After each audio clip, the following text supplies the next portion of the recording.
I work with a lot of people who are hoping to make some big change in their lives, and many of them encounter roadblocks. And when I work with them, I often find that they got off on the wrong foot, that perhaps the goal they set in the first place was one that wasn't quite appropriate for them or wasn't quite realistic. And the reality is that goal setting is an art. It's also a skill. It's something that you can practice. So I'd like to walk through what I've learned over the years as some best practices in goal setting. So the first piece I have here says goals should be behavior oriented, not outcome oriented. And the reason that I say that is that we only have control over what? Our behavior, ourselves, our actions. The reality is we do not have control over outcomes. So very often people will come to me and say, well, Kate, my goal is to lose weight. And I say, that's fine, but that sounds to me like an outcome, not a behavior. Weight loss is not a behavior. Weight loss is a hopeful outcome of behaviors. And I'm sure we can imagine many behaviors that might lead to the hopeful outcome of weight loss. But the reason that I make this distinction is that many people have had the experience of believing they're doing everything right, they're working toward their goal, and then they step on that scale and they still haven't lost weight. And they say, I'm doing my goal though, I'm doing what I said I would set out to do. Why am I not losing weight? And there may be many reasons for that. And it ultimately leads to people feeling like they have failed when in fact they may have been doing quite a bit that was a huge success. So I would rather folks think in terms of what they can actually control. And you can control your behavior, but you cannot necessarily control the outcome of that behavior.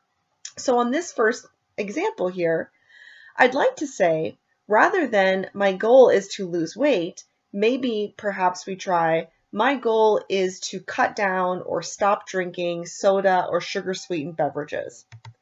Now I'd like to continue fine-tuning that a little bit because goals should also be positive, not negative. This may be more of a morale booster than anything, but I find that people are more successful when they have a goal that involves adding something to their lives rather than depriving themselves of something. So rather than my goal is to stop drinking soda, try, for example, maybe my goal is to start drinking more water. I have a personal anecdote here. Many years ago when I was trying to lose a little bit of weight, I struggled initially because I was trying to cut out junk food. And so I was finding myself, there's a local sandwich place where they give you the choice with your sandwich, do you want carrots or chips? And so many times I found myself in a struggle because I really wanted the chips, but in my head I was saying, no, you can't have that. You are trying to reduce eating those things. You're supposed to have the carrots. And it was demoralizing. It was defeating. It was a negative feeling. It was upsetting. And then eating those carrots didn't feel good. It felt like, well, this is what I'm doing because I have to. It felt like a punishment. But when I changed my mindset and I said, rather than cutting out junk food, I'm going to try to incorporate more fruits and vegetables. And I set a goal. I think at the time it was something like 6 fruits and vegetables a day. Suddenly, when I was faced with that choice of do you want chips or do you want carrots, I was excited to choose carrots because I thought, ooh, if I pick the carrots, that knocks one of the vegetables off the list for me. And it felt like a very different moment, a very different decision that I was adding something to my life rather than taking something out. So here, like I said, perhaps instead of my goal is to stop drinking soda, we might try my goal is to start drinking more water. And then I would recommend that we keep goals as specific, measurable, realistic, and time-bound as possible. Those are probably words that you have heard many times before associated with goals. A lot of workplaces, for example, have their employees set SMART goals, and so that lingo may be familiar to you. So in this example, I would say, rather than my goal is to start drinking more water, you might try something like, my goal is to drink 8 glasses of water every day for 7 days a week, and if I achieve that for 2 weeks straight, maybe I reward myself with some sort of prize. And there it is very specific, it is measurable, it is time-bound, it is certainly realistic. Let's walk through the same 3 points with just a different example so that we can get a handle of what this feels like. So for example, someone might come to me and say, Kate, my goal is to reduce stress in my life.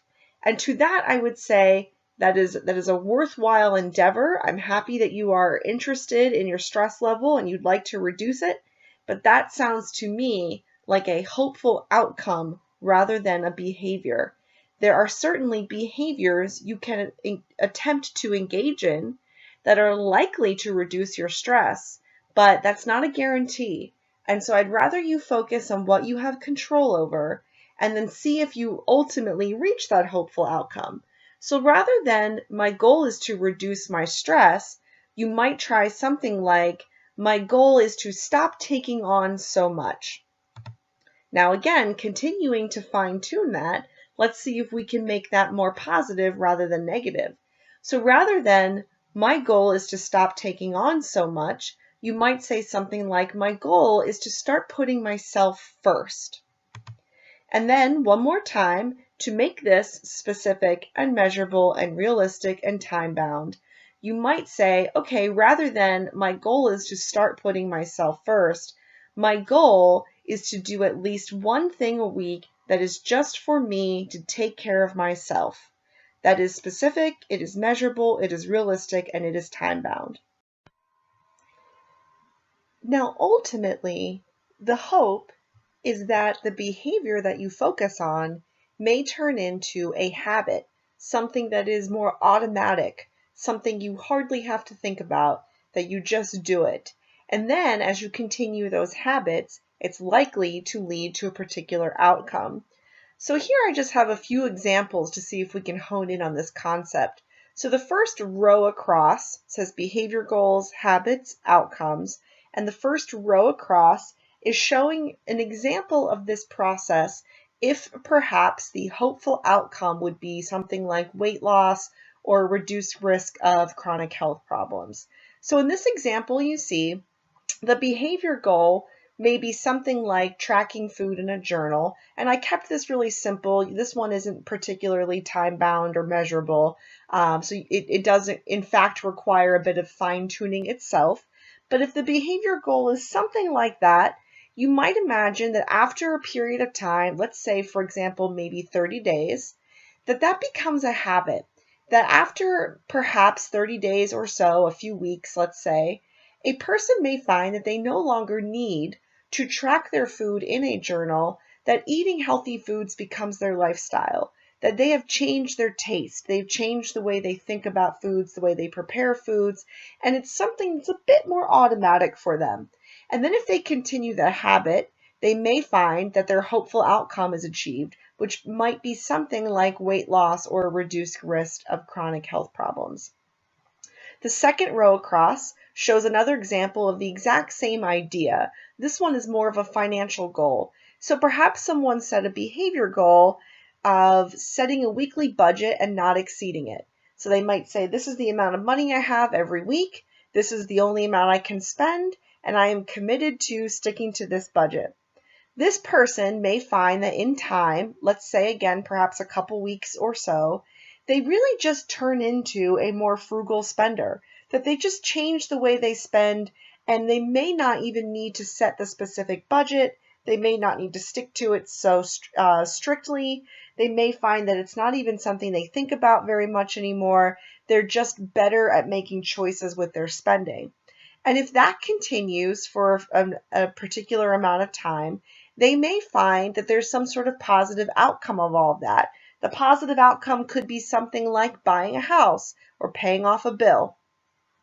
The final example here is one that may take place in an education setting. Someone may set a behavior goal of something like, I'm going to study for 5 hours every week while I'm taking this class. Now, maybe in time, that behavior turns into a habit. And this person just finds that they don't have to track their number of hours. They don't have to set a timer. They just are better at consistently making time for studying. They are consistent about it in a way that they no longer need to actively make decisions about, where am I going to find time for this? It just becomes a priority. And then if that continues, that student may find that he or she earns an A in the course. But in fact, I think this is a great example of how different outcomes and behaviors are. As a teacher myself, many students say to me, Professor Watson, my goal is an A in this class. And to them, I always say, I really hope you achieve that. I also encourage you to think about the steps you need to take to achieve that A, because I'd rather you focus on what you actually have control over. Students could study 15, 20 hours a week, complete all the assignments, do everything that they can, try very, very hard, and sometimes they still won't earn an A. And that doesn't need to feel like a failure. That if you really worked very hard and with all of your effort got a B+, I think that is something to celebrate. And so that's why I'm so focused in my work on distinguishing between what do you have control over that you can set as a goal versus what do you hope the outcome may be. And I've, throughout this video, have focused a great deal on the behavior goals section, which on this slide you see in the blue box to the left, and the outcome section, which you see in the green box to the right. But I'd like to focus now on this middle section where it says habits. A lot of people tell me that their problem with achieving goals is that they have no willpower. I hear this nearly every day. Kate, I just don't have willpower. And science tells us that, in fact, willpower is something that everyone has, but no one has an infinite amount. We all have a limited amount of willpower. And the time in this process when you need the most willpower is in the beginning, where it's a behavior goal still, where it's still something new in your life, still something you're introducing as a new action that you're trying very hard to master.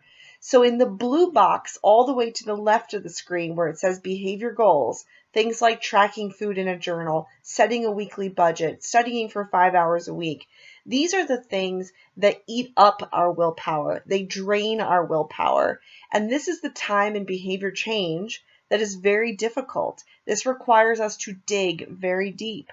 But if you can make it to the point at which it becomes a habit, we find that people don't need willpower so much because the behavior becomes a little bit more, or I would say closer to automatic. It's something that is just beginning to be ingrained in you, and you don't have to dig so deep. So I work with people a lot through getting through that difficult, what I'll call on this slide, blue period, where it says behavior goals to the left. That is a difficult period.